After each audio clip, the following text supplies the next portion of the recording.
Sesuatu perkataan itu dibentuk daripada satu morfem atau lebih yang mengalami proses pengimbuhan dan membentuk satu perkataan yang utuh. Bismillahirrahmanirrahim. Assalamualaikum warahmatullahi wabarakatuh. Salam sejahtera, salam paduan dan salam satu Malaysia saya ucapkan kepada para penulis kita pada malam ini. Terima kasih kerana sanggup meluangkan masa untuk bersama-sama demi menjayakan wawancara bahasa kita pada malam ini. Sebelum kita mulakan acara, izinkan saya memperkenalkan diri saya pada para penulis kita. Saya Muhammad Lutfi Rahman bin Rashid selaku moderator untuk wawancara kita pada malam ini. Bersama dengan saya pada malam yang berbahagia ini adalah 3 panel yang sungguh cantik dan sungguh jelita, yang terdiri daripada Nur Husna Anisa binti Muhammad Fairuz, Nur Syahidah binti Muhammad Ismail dan Nur Fatihah binti Muhammad Aziz. Baiklah, tajuk wawancara kita pada malam ini adalah berkaitan asas morfologi. Saya selaku moderator majlis pada malam yang mulia ini bersama dengan 3 lagi ahli panel kita akan cuba mengupas tajuk berkaitan asas morfologi dan beberapa sudut penting untuk bolehkan para penonton sama-sama melihat maksud kata serta banding beza dan beberapa lagi persoalan lain berkaitan dengan asas morfologi dalam wawancara kita pada malam ini. Bagi memulakan acara kita, kita akan melihat apakah itu asas morfologi. Morfologi merupakan kata perjalanan bahasa Arab. Dari segi umumnya, morfologi merupakan bidang bahasa yang mengkaji tentang struktur kata, binaan kata, golongan kata dan bentuk kata. Itu sedikit yang saya boleh katakan. Tetapi pada malam yang berbahagia ini, perhatian yang khuatir kerana sebentar lagi kita akan menerka lebih jauh tentang morfologi ini bersama dengan 3 ahli panel kita. Mereka akan mengupas dengan lebih terperinci dan lebih mendalam berkaitan dengan topik ini. Untuk kupasan selanjutnya, kita menjemput panel kita yang pertama iaitu Saudari Nur Husna Anisa binti Muhammad Fairuz. Baiklah Saudari Husna, bolehkah saudari terangkan dengan jelas dan ringkas berkaitan apakah konsep morfologi mengikuti pemahaman saudari? Silakan saudari. Terima kasih atas soalan tersebut.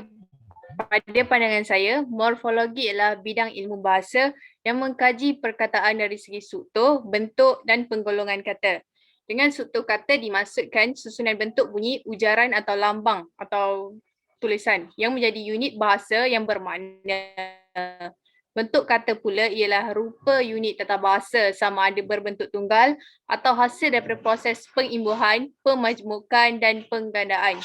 Penggolongan kata ialah proses menjeniskan perkataan berdasarkan keserupaan bentuk atau fungsi. Perkataan-perkataan yang mempunyai keserupaan yang demikian digolongkan ke dalam golongan kata yang sama. Morfologi bahasa Melayu ialah bidang yang mengkaji 3 sahaja. Yang pertama struktur, bentuk dan penggolongan kata dalam bahasa Melayu. Itu sahaja pandangan saya. Terima kasih. Terima kasih Saudara Husna atas penjelasan yang menarik tadi. Baiklah para hadirin sekalian, apabila kita membicarakan tentang morfologi dan morfem, maka secara langsung kita ingin mengetahui konsep kata dan ciri-ciri kata. Sebenarnya kita menjemput Saudara Nur Husna sekali lagi untuk membicarakan tentang konsep kata dan ciri-ciri kata. Silakan saudari. Secara ringkasnya, konsep kata ialah bentuk tata bahasa yang terkecil tetapi mengandungi makna yang lengkap dan dapat berdiri sendiri. Sesuatu perkataan itu dibentuk daripada satu morfem atau lebih. Contohnya makan, minum, tidur. Ciri-ciri kata yang dapat saya rumuskan dan simpulkan, kata boleh berdiri sendiri sebagai ayat minimal, diberi juga mempunyai makna yang jelas. Itu saja. Saya serahkan kembali kepada saudara Lutfi. Terima kasih atas pecahan sebentar tadi. Alhamdulillah kita dapat lihat secara asas tentang konsep kata dan ciri-ciri kata. Terima kasih Saudari Nur Husna. Selanjutnya, kita ingin menjemput Saudari Nur Syahidah binti Muhammad Ismail untuk memberikan satu contoh perkataan yang terdiri daripada satu morfem dan satu contoh perkataan yang lebih daripada satu morfem. Saya pasti ramai hari kita ternanti-nanti ahli panel selanjutnya. Silakan saudari.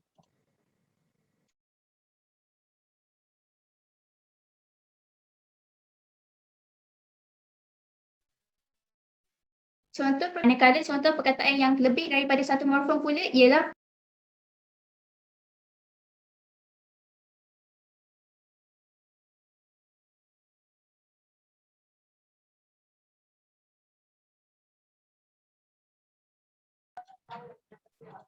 Terima kasih atas pencerahan sebentar tadi. Seterusnya kita terus kepada saudari Nurul Fatihah binti Muhammad Razi.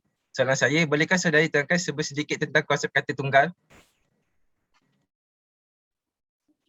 Konsep kata tunggal ialah bentuk kata yang terdiri daripada hanya satu bentuk dasar, yakni yang tidak menerima apa-apa imbuhan atau kata dasar yang lain serta tidak mengalami proses pembentukan kata seperti perimbuhan, pemajmukan dan penggadaan. Okey, kata tunggal ini terdapat dua jenis. Jenis pertama ialah kata tunggal yang merupakan unit yang bebas dan dapat berdiri sendiri sebagai satu ayat. Jenis kedua ialah kata tugas, iaitu unit yang tidak dapat berdiri sendiri tetapi memerlukan sekurang-kurangnya satu unit bebas untuk melaksanakan tugas namanya. Kata akronim juga tergolong dalam kata tunggal. Kata akronim ialah perkataan yang terlibat melalui proses penggabungan sikatan beberapa perkataan dan membentuk satu perkataan yang utuh. Contoh kata akronim ialah MARA, iaitu sikatan daripada Majlis Amanah Rakyat, dan pawagam iaitu panggung wayar gambar.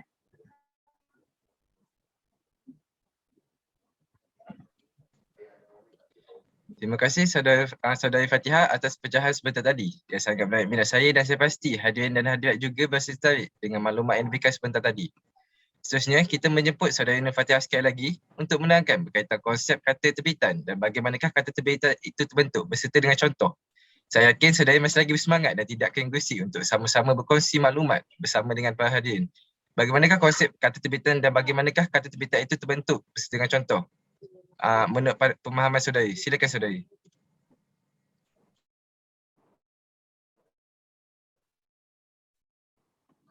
Dilihat dari segi lebih daripada satu suku kata. Satu suku kata pula boleh dibentuk oleh satu vokal iaitu V sahaja atau satu vokal disenting. Konsonan demikian hadir sama ada di hadapan vokal atau di belakangnya atau di hadapan vokal dan di belakangnya secara serentak. Bentuk kata tunggal boleh dikategorikan sebagai kata tunggal suku kata, kata tunggal satu suku kata, kata tunggal dua suku kata, kata tunggal tiga suku kata dan kata tunggal empat suku kata. Contoh kata tunggal satu suku kata ialah wang.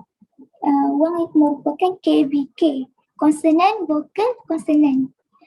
Contoh kata tunggal dua suku kata ialah bulan dan vokal, manakala lat ialah KVK iaitu konsonan, vokal, konsonan. Okay. Kata tunggal tiga suku kata iaitu bahaya. Ba ialah KV, ha ialah KV, ya juga ialah KV. Okey. Kata tunggal empat suku kata atau lebih iaitu anugerah. A ialah V, Nu ialah KV, G ialah KV, darah ialah KVK.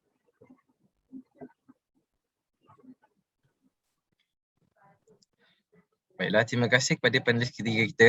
Baiklah, para hadirin yang dihormati sekalian, kita telah mendengar secara terperinci berkaitan konsep kata tunggal dan konsep kata terbitan dan bagaimanakah kata terbitan itu terbentuk bersama dengan contoh.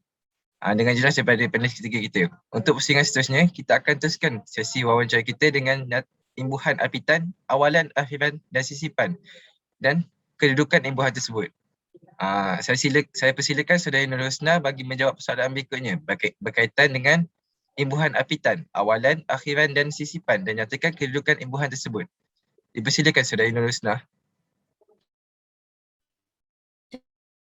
Terima kasih atas soalan tersebut. Okey. Perkara pertama yang kita perlu tahu, kataan dalam sesuatu bahasa boleh terdiri daripada kata dasar iaitu bentuk kata terkecil yang tidak menerima sebarang imbuhan atau bentuk terbintan, iaitu bentuk yang dihasilkan daripada proses memperluas kata dasar tadi melalui berbagai-bagai cara pembentukan kata. Imbuhan dimaksudkan unit-unit bahasa tertentu yang ditambahkan pada bentuk-bentuk lain yang menyebabkan perubahan makna nahwunya. Okay, yang pertama adalah awalan, ialah imbuhan ditambahkan pada bahagian harapan kata dasar sahaja. Contohnya, berjalan. Imbuhan awalannya adalah ber. Akhiran ialah imbuhan yang ditambahkan pada bahagian belakang kata dasar. Contohnya, lautan. Lautan, imbuhan akhirannya adalah an. Sisipan ialah imbuhan yang diselitkan di antara unsur kata dasar. Misalnya, gemuruh. Gemuruh, di tengah. Dan akhir sekali, apitan ialah imbuhan yang ditambahkan serentak pada hadapan dan pada belakang kata dasar. Misalnya kedudukan, imbuhan yang ditambah adalah ke dengan an. Itu sahaja. Terima kasih. Saya serahkan kembali kepada moderator.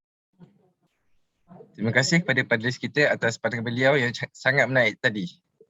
Baiklah, soalan seterusnya saya ingin mengajukan kepada saudari Nur Syahidah. Pada pendapat saudari, apakah perbezaan antara kata terbitan dan kata tunggal? Mengapa dan dari segi apa bezanya kata terbitan dan kata tunggal itu? Silakan saudari. Pada pendapat saya, antara perbezaan kata tunggal dan kata terbitan ialah kata tunggal merupakan bentuk kata yang tidak menerima imbuhan, manakala kata terbitan pula merupakan bentuk kata yang mengalami proses pengimbuhan. Selain itu, kata tunggal terbahagi kepada dua, iaitu kata tunggal yang dapat berdiri sendiri sebagai satu ayat dan kata tugas yang tidak dapat berdiri sendiri. Manakala kata terbitan pula terbagi kepada 4 jenis, iaitu kata terbitan berawalan, kata terbitan berakhiran, kata terbitan bersisipan dan kata terbitan berapitan. Seterusnya, terdapat ankroni pada kata tunggal, manakala tiada ankroni pada kata terbitan. Okay, terima kasih. Terima kasih di atas pandangan saudari tadi.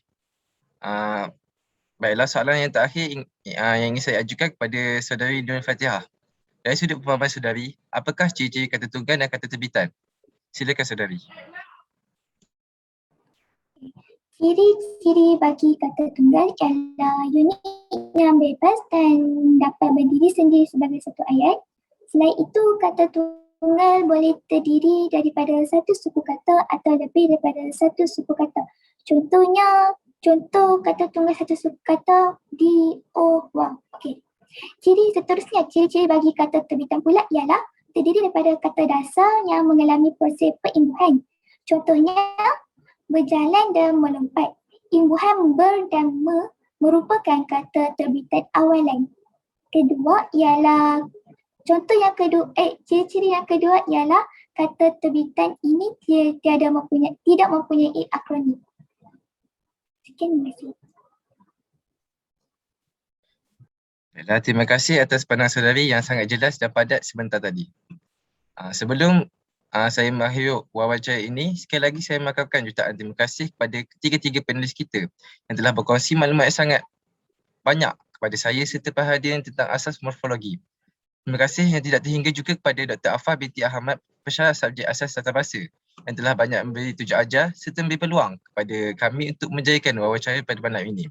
Saya akhiri wawancara ini dengan slogan bahasa menunjukkan bangsa dan semoga bahasa kita akan kekal sampai bila-bila. Sekian, terima kasih. Assalamualaikum.